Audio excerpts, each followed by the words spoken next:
So how do you build true, powerful strength fast? Like one-arm pull-ups, one-arm handstands, one-leg squats and backflips, or just your first pull-up or muscle-up, but without injury, frustration, or setbacks. First thing we have to understand is that not all strength is equal, and that not everyone has the same amounts of each strength type naturally built into your body. Type 1 slow twitch muscle fibers are for slow contractions and low force production with long-lasting endurance and built through practice of long-distance running, cycling, even weightlifting depending on rep ranges. Type 2 fast twitch muscle fibers are for fast contractions and sustained high force production and built through the practice of things like 400-meter sprints, which from what I hear and have tried is the most brutal sprint there is, wrestling, weightlifting with medium rep ranges, high impact explosive movements, and Powerbatics katas.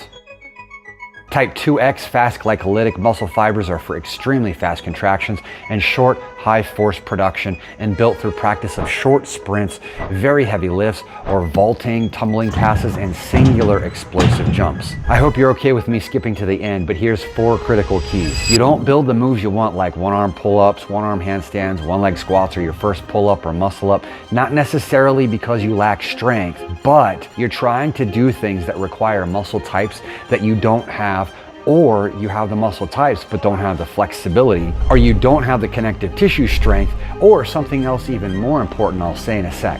Don't worry, you'll get everything you need. But the theory is that type 1 is rich in mitochondria, the energy powerhouse of the cell, and has enhanced aerobic oxidative metabolism because of rich capillary supply and oxygen delivery. In other words, you must breathe to sustain this type of activity. Type 2, on the other hand, is low in mitochondria and capillary supply, and being less oxygen dependent, uses primarily anaerobic energy.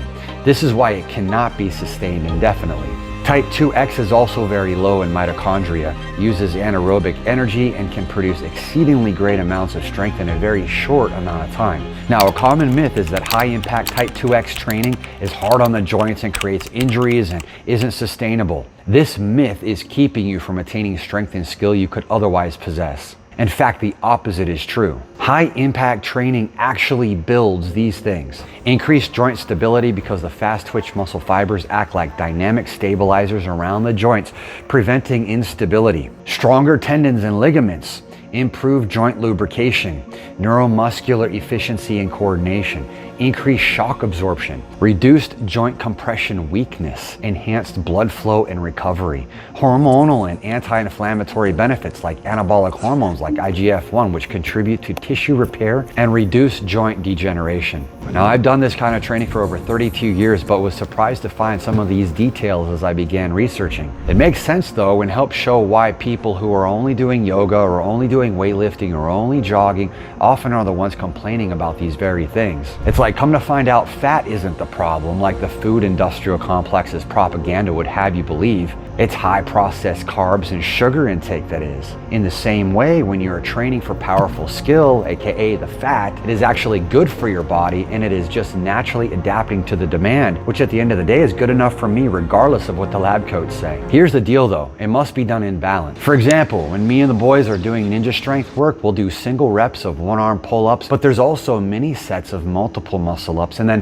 higher volume basic pull-ups. Same for legs, singles for flips or tumbling passes, multiple vaults, many sets of multiple one-leg squats, and then high volume squats. But none of that is going to benefit you if you don't have the flexibility. Honestly, this is one of the main reasons you don't build the powerful strength that you want. But it isn't the glossy stuff. Strength is the chocolate, flexibility is the vanilla. It's like telling you, remember to eat your vegetables. Most people act like, ain't nobody got time for that. But it's what separates those training like drunken baboons from the masters. In fact, increased flexibility leads to increased strength and eventually power once you add speed. Imagine having a 300-pound bench press but no chest or shoulder flexibility and you have a rotator cuff tear or a pec rupture. On the other hand, imagine taking the time to build a bridge, back walkover, and one-arm reverse flag. Your ranges of motions will be vastly superior to the 300-pound bench presser, and in all those ranges, vastly stronger too. You will be the one able to add speed without concern for injury,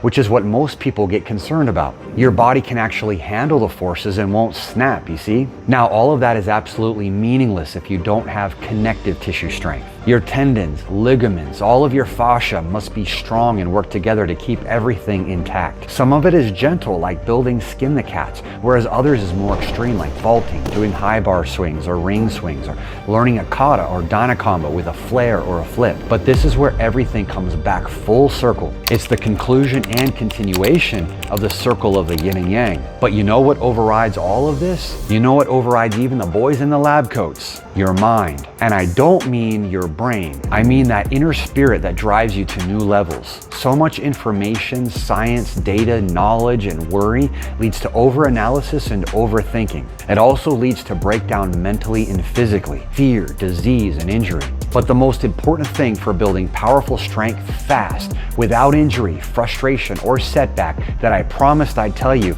is that what you believe paves the way. This has more of an impact than any scientific paper, piece of research, or protocol of sets and reps. And the only other thing that comes even close is the people around you, because osmosis is a real thing. The first year of training at our headquarters, people learn very slowly. And then 3, 4, 5 years later, muscle ups, handstands, and backflips were a given. Same for online training. First year, handstands and muscle ups were the goal, but now people are going way beyond that. So belief is number 1, osmosis is number 2, flexibility, connective tissue, and strength types are number 3. And if you implement these in your training, you will build powerful strength faster than you realized was possible. See you in the next video and in training soon.